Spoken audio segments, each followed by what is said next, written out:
mas aqui está vocês para viajar com a palavra no coração. Deus abençoe. Quero trazer o abraço do meu pastor Jovai Rosa, a todos os irmãos. Pastora Kelly também mandou um abraço a todos. Quantos a encontraram, diz amém. Lucas capítulo 16, versículo de número 23.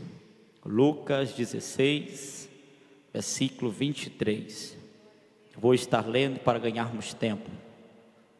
No inferno, ergueu os olhos, estando em tormentos, e viu a longe Abraão e Lázaro.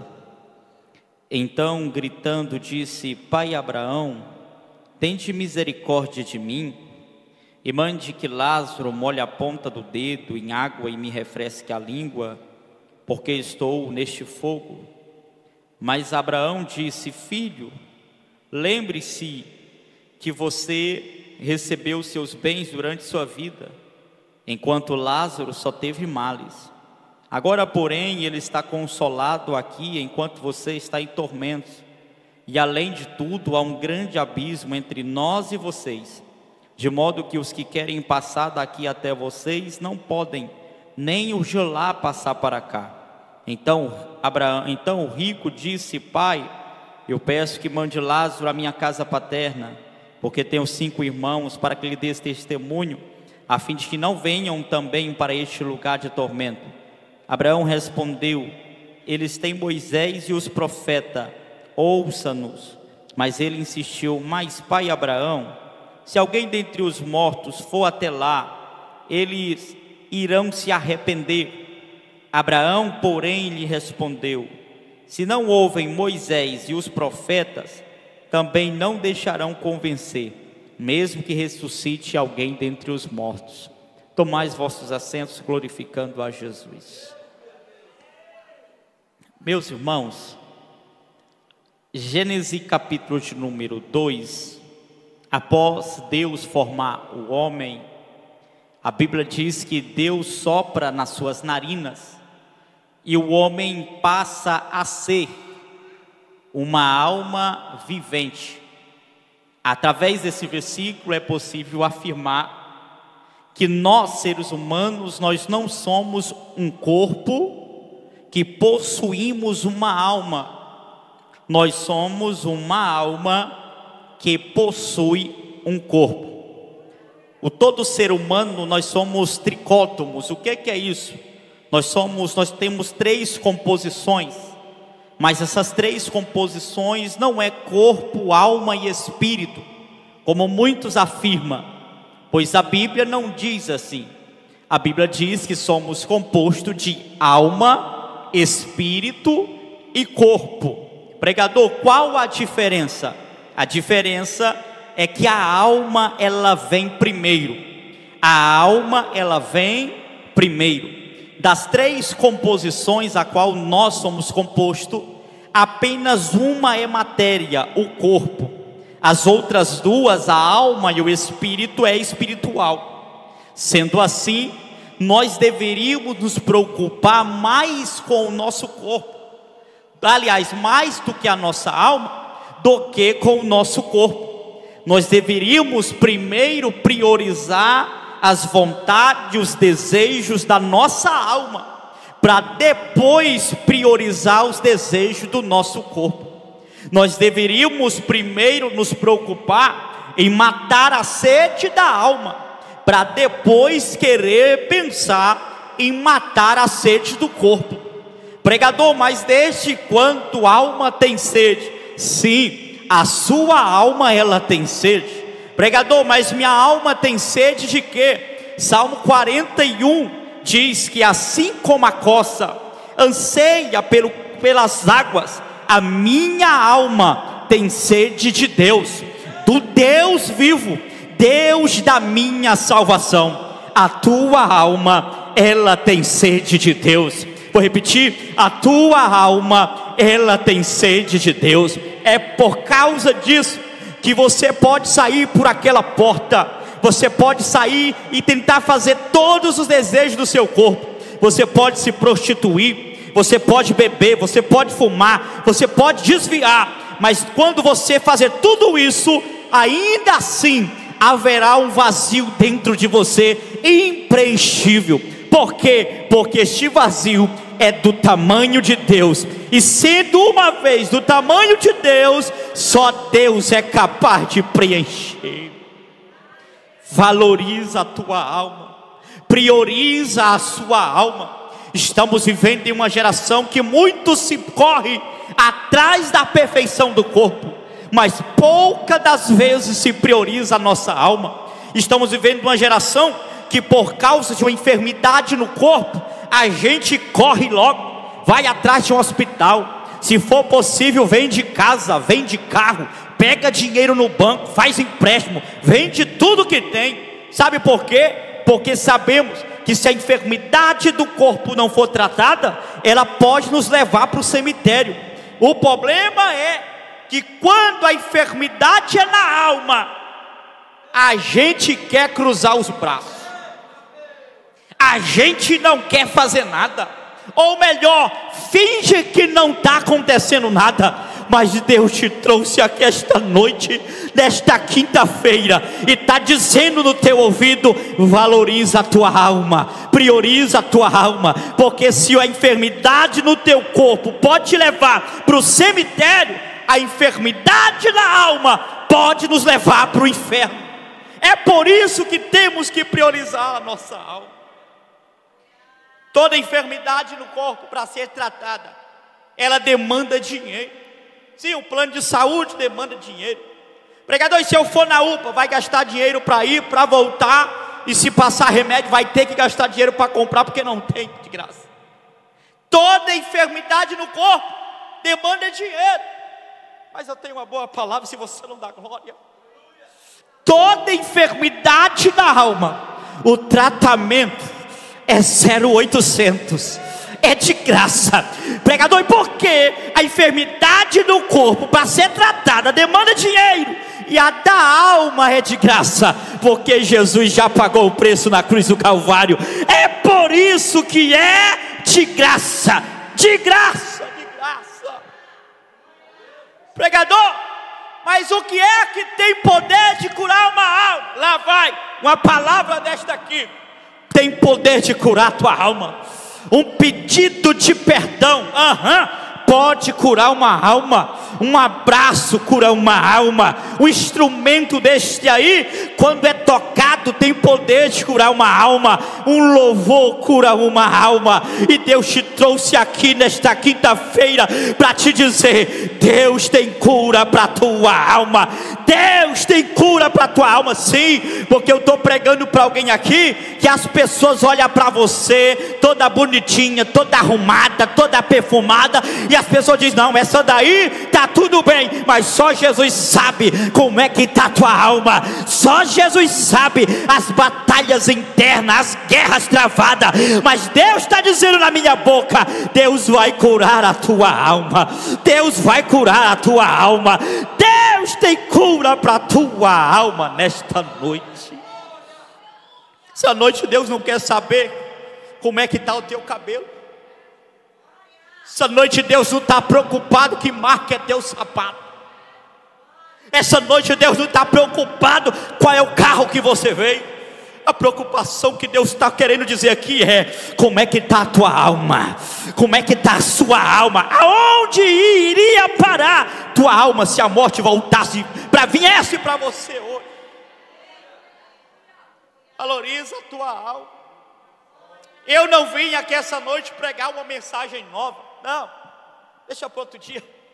Eu vim pregar uma mensagem antiga, que Jesus pregou há muitos anos atrás. E Jesus pregou dizendo: não temeis o que tem poder de matar o corpo, antes temeis aquilo que pode fazer sua alma perecer no inferno. Valoriza a tua alma, prioriza a sua alma. O texto que eu li é um exemplo cabal de alguém que supervalorizou as necessidades do seu corpo e desprezou as necessidades da sua alma. Repare os adjetivos que o texto nos dá no versículo 17. Primeiro, a Bíblia diz que este homem aqui era rico. Segundo, vestia-se de púrpura. Terceiro, linho finíssimo. Púrpura, linho finíssimo, roupa de rei, roupa cara, tinha status, tinha dinheiro. Mas não para por aí. Dava-se festas diariamente. Não era uma vez no ano, como de costume a gente faz um aniversário, não é isso? A gente faz a economia uma vez por ano, nosso aniversário dá uma festa. Não era uma vez por ano, não era uma vez por mês e nem uma vez por semana. Todos os dias se regalava, festejava com seus amigos, domingo a domingo, segunda a segunda, ele dava festa, estava se alegrando. Mas é no versículo de número 19, Jesus apresenta um contraponto. Jesus apresenta um contraste muito grande. Jesus apresenta um segundo personagem. Enquanto o primeiro era rico, esse segundo aqui era um mendigo. Enquanto o primeiro ele vestia-se de linho finíssimo, era coberto por linho finíssimo, esse segundo aqui era coberto de chagas. Essa chaga aqui é a mesma enfermidade atribuída a Jó. Não tinha remédio, não tinha dinheiro para se tratar, não tinha casa para morar. Para piorar, o texto diz: jazia à porta do homem rico. Quando a Bíblia diz jazia à porta do homem rico, a Bíblia está nos dizendo duas possibilidades. Primeira, a palavra jazia significa eles foi abandonado, jogado, deixado pela sua família, para depender da bondade do homem rico que nem existia sequer. Segundo, quando a Bíblia diz que ele jazia à porta do homem rico, a Bíblia está dizendo que ele estava impedido de sair de lá, por causa das suas enfermidades. Esse homem aqui possivelmente estava aleijado, não conseguia mais sair de lá. No versículo 19 também, a Bíblia apresenta a relação entre esses dois homens. A Bíblia diz que o mendigo desejava comer as migalhas que caía da mesa, e o homem, sabe o que acontecia? Ignorava ele, dava as migalhas aos seus cachorros. Os seus cachorros lambiam as feridas deste mendigo, e ele fazia absolutamente nada. Essa era a relação entre os dois.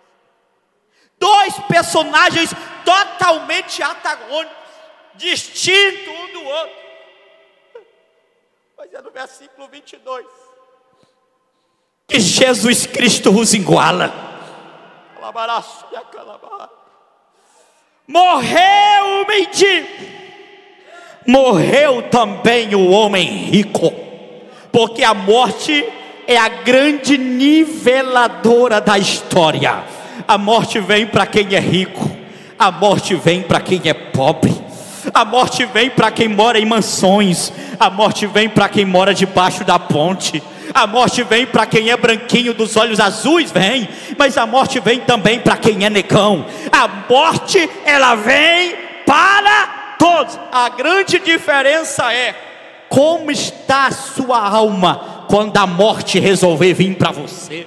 A pergunta de Deus aqui essa noite é essa: se porventura a morte resolver vir para você mais cedo, como é que está a sua alma? Para onde vai a tua alma? Para onde vai a tua alma? Essa é a palavra que esta noite: para onde iria a sua alma? Porque pastor João Neto, eu não tenho certeza se amanhã eu vou acordar. Eu não posso afirmar que amanhã quem sabe, eu vou para o Maletins. A única coisa que eu posso afirmar é que se Jesus não voltar, eu posso morrer. É a única coisa, a única certeza que tem. E o problema nosso é isso. Estamos que nem aquele jovem rico, lembra? Ele olha para as suas riquezas e ele diz: ó alma, come, deita, folga, já tenho muitos depósitos. De outras palavras, está dizendo, eu tenho depósito para viver mais 50 anos. Ele estava preparado para viver 50, 100 anos, só não estava preparado para morrer.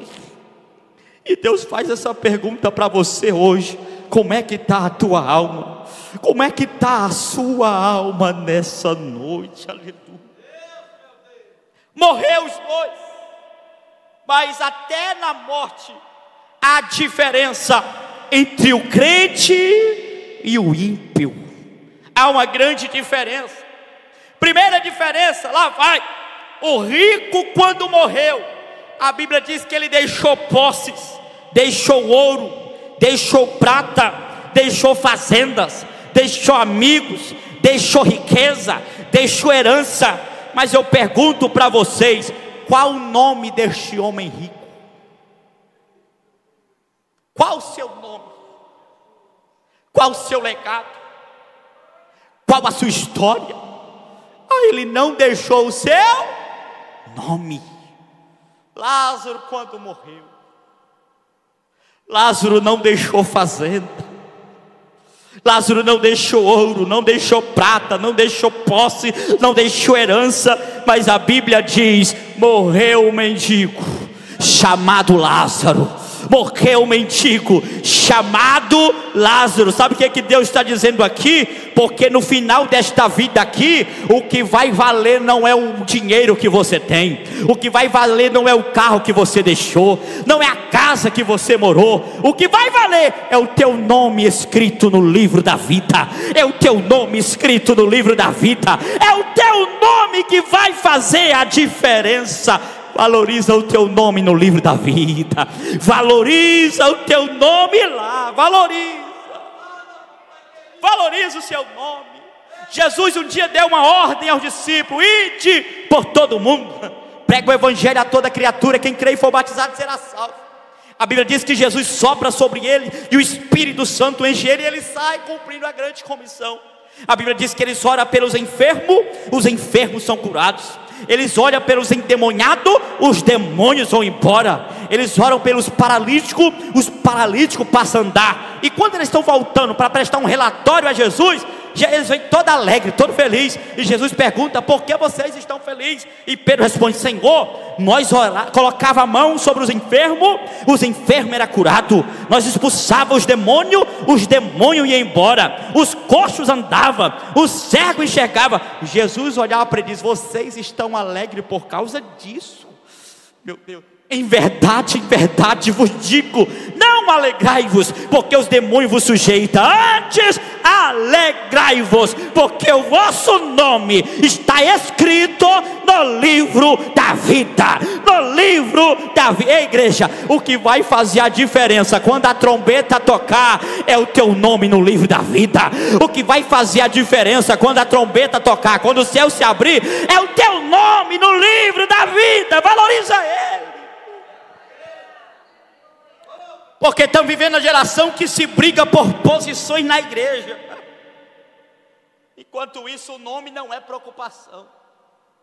Estamos vivendo uma geração que briga por título. Esse dia eu vi um irmão, só porque ele chamou o outro pelo nome, esqueceu de mencionar o título, o irmão nem respondeu.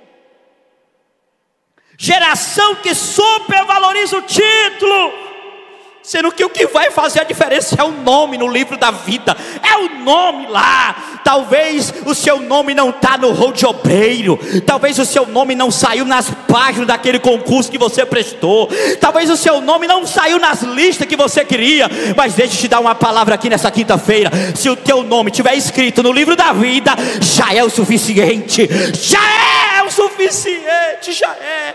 Dá glória, agradeça por isso. Agradeça por isso. Primeira diferença, o nome. Segunda diferença, quando o rico morreu, a Bíblia diz que ele teve e morreu o homem rico e foi sepultado. Quando a Bíblia diz que ele foi sepultado, a Bíblia está dizendo que ele teve um sepultamento completo segundo o costume judaico. Seu corpo foi embalsamado, colocaram perfumes caros, colocaram cortejo fúnebre, contrataram carpinteiras para chorar no percurso. Seus amigos estavam cada um de um lado. Teve despedida, teve homenagem, teve planto, teve lágrimas. Mas tem uma coisa que a Bíblia não diz que teve. A Bíblia não diz que ele foi levado pelos anjos. Meu Deus. Lázaro, quando morreu, não teve despedida, não teve homenagem, não teve caixão, não teve esquife, não teve perfume. Pastor, cavaram o buraco, meteram dentro, tacaram terra na cara, mas a minha Bíblia diz: e foi levado pelos anjos. E foi levado pelos anjos. Levanta a mão, deixa eu liberar uma palavra sobre a tua vida, hein, meu irmão? O que vai fazer a diferença quando o céu se abrir, quando a trombeta tocar, não vai ser o carro que você teve, não vai ser o dinheiro que você deixou. O que vai fazer a diferença é você ser levado pelos anjos, é você ser levado pelos anjos. E eu vim aqui profetizar: quando a trombeta tocar, quando o céu se abrir, dê tchau para essa terra, porque você vai subir. Você vai subir, tua casa vai subir. Quantos acreditam na palavra? Você vai ser levado pelos anjos.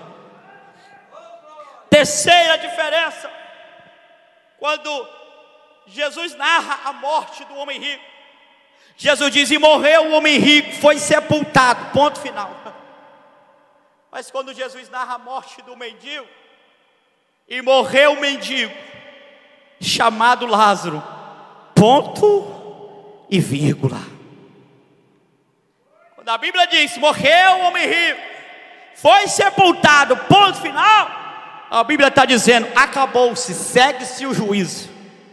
Mas quando a Bíblia diz: e morreu o mendigo chamado Lázaro, ponto, e coloca uma vírgula, ela está nos dizendo: vai dar uma pequena pausa, mas a sua história vai continuar. Porque crente não morre, meu irmão, crente volta para casa. Crente não morre, crente dorme. Crente não morre, crente vai para o céu. E eu vim aqui dizer: pregador, se crente não morre, crente dorme, dorme até quando? 1 Tessalonicenses 4:6, aliás 6:18. Ao soar a trombeta, os mortos ressuscitarão primeiro. Cadê os crentes vivos aqui da 12? Tem crente vivo aqui? E nós que estivermos vivos, seremos arrebatados e estaremos para sempre com o Senhor dos anos. Aleluia. O caminho para mim encerrar: morreu o homem rico, morreu o mendigo, os dois morreram. A morte veio para os dois. O mendigo foi para o paraíso. Este homem rico aqui foi para o inferno. Quando esse homem chega no inferno, ele toma 3 atitudes. Eu disse quantas? Quantas? Ele toma 3 atitudes, pastor João, que se ele tivesse tomado 5 minutos antes de morrer, este homem aqui não teria ido para o inferno, ele teria ido ao paraíso. Primeira atitude, lá vai. Quando ele chega no inferno, aonde? No inferno. A Bíblia diz que ele ergueu os olhos para cima. Pastor João, se ele tivesse feito isso 5 minutos antes de morrer, teve a vida toda para olhar para cima, teve a vida toda para buscar as coisas de cima, teve a vida toda para valorizar aquilo que é de cima, para buscar a presença daquele que é de cima, mas passou a vida toda olhando para baixo, passou a vida toda valorizando aquilo que é de baixo, passou a vida toda priorizando aquilo que é de baixo. Talvez você não entendeu, mas Deus está falando com você mesmo, e Deus está dizendo: olha para cima, é tempo de olhar para cima, chega de olhar para as coisas de baixo, chega de priorizar aquilo que é de baixo. Salmo 121 diz: levantai os olhos para cima, é de lá que vem o teu socorro. O teu socorro vem do Senhor que fez os céus e a terra, os céus e a terra. E para aquecer tua alma, Lamentações capítulo 3, 51, o meu olho move a minha alma. Para onde eu coloco meus olhos, É para lá que eu estou direcionando a minha alma. Vou melhorar. Se eu passar a vida toda olhando para baixo, a minha alma vai para baixo. Mas se eu passar a minha vida toda olhando para cima, ainda que às vezes seja chorando, mas olhando para cima, ainda que às vezes seja sofrendo aqui embaixo, mas olhando para o Deus que está lá em cima, ainda que às vezes seja padecendo embaixo, mas buscando aquele que é de cima, a tua alma vai para cima, vai para cima. Olha para cima, olha para cima, olha para cima, olha para cima. É uma geração materialista. É uma geração que prioriza tudo que é de baixo, valoriza tudo que é de baixo. Paulo disse: se eu buscar apenas as coisas desta vida, eu sou o mais miserável entre os homens. Antes, buscai aquilo que é de cima, pensai naquilo que é de cima. Olha para cima, olha para cima, olha para cima, olha para cima. Aleluia. Primeira atitude, ele olhou para cima. Segunda atitude, se ele tivesse feito 5 minutos antes de morrer, a Bíblia diz que ele viu quem? Viu Abraão. Quando ele olha para cima e ele vê Abraão, a ficha caiu na hora. Qual ficha? Eu não vim para o inferno por causa da riqueza. Sabe por quê? Abraão é mais rico do que ele.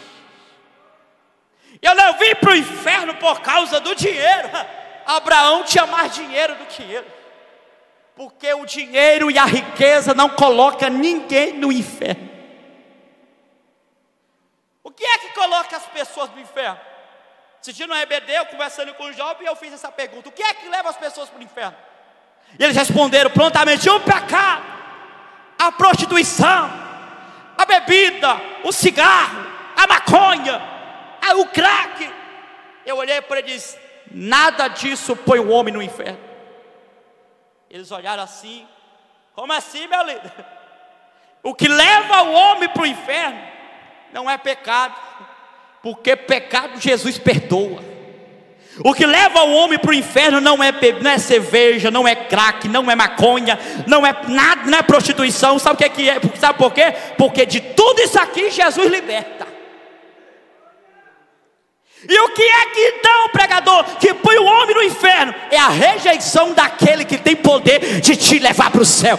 Isso sim põe o homem no inferno. É Jesus dizendo: eu te salvo, vem para mim, eu te chamo, vinde a mim, vinde a mim, vinde a mim. E ele cruza os braços e diz: vou viver sem Cristo, vou viver sozinho, vou viver do meu jeito. Isso coloca o homem no inferno. É isso sim que coloca. Terceira atitude para a gente orar. Primeira, ergueu os olhos para cima. Segundo, ele viu. Terceira, clamou por misericórdia.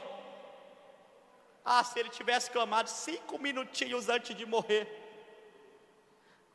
Você deixou para clamar onde? No inferno. Primeira oração: Pai Abraão, tem misericórdia de mim. Foi negada. Segunda oração: Pai Abraão, peça que Lázaro molhe a ponta do seu dedo e me refresque a língua. Foi negado.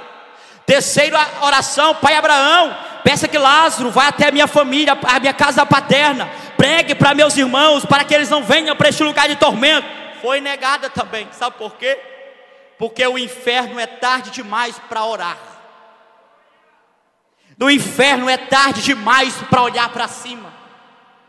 No inferno é tarde demais para clamar por misericórdia. No inferno é tarde demais para lembrar da sua família. Quer um conselho desse jovem pregador? Quando você sair hoje, nessa quinta-feira, hoje, depois desse culto, pegue esse seu celular, mande uma mensagem para o seu pai que está desviado, pregue para ele. Quer um conselho? Hoje ainda, pegue esse seu smartphone, liga para o seu irmão que está desviado, pregue a palavra para ele.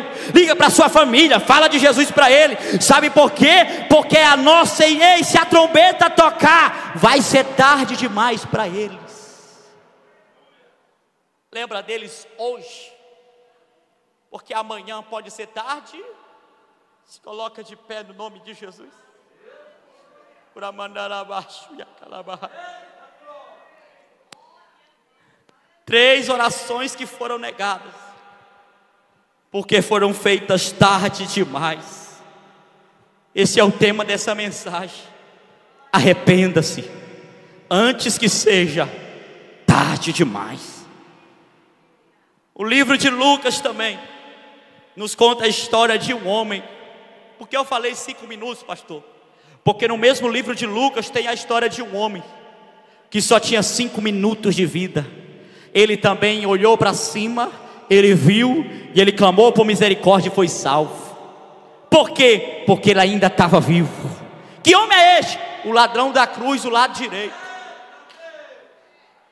Só lhe restava 5 minutinhos de vida. Mas a Bíblia diz que ele levantou os olhos para cima.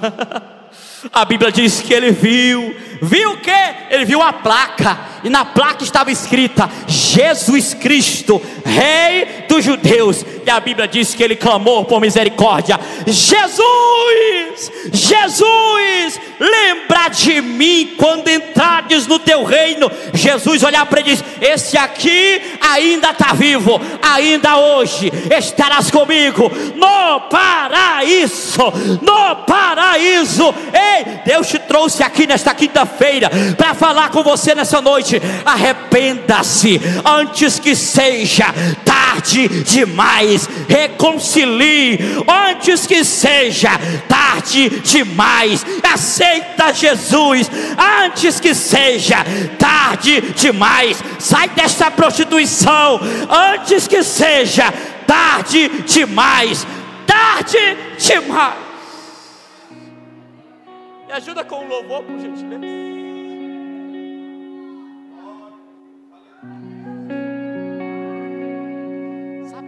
Sabe aquele que está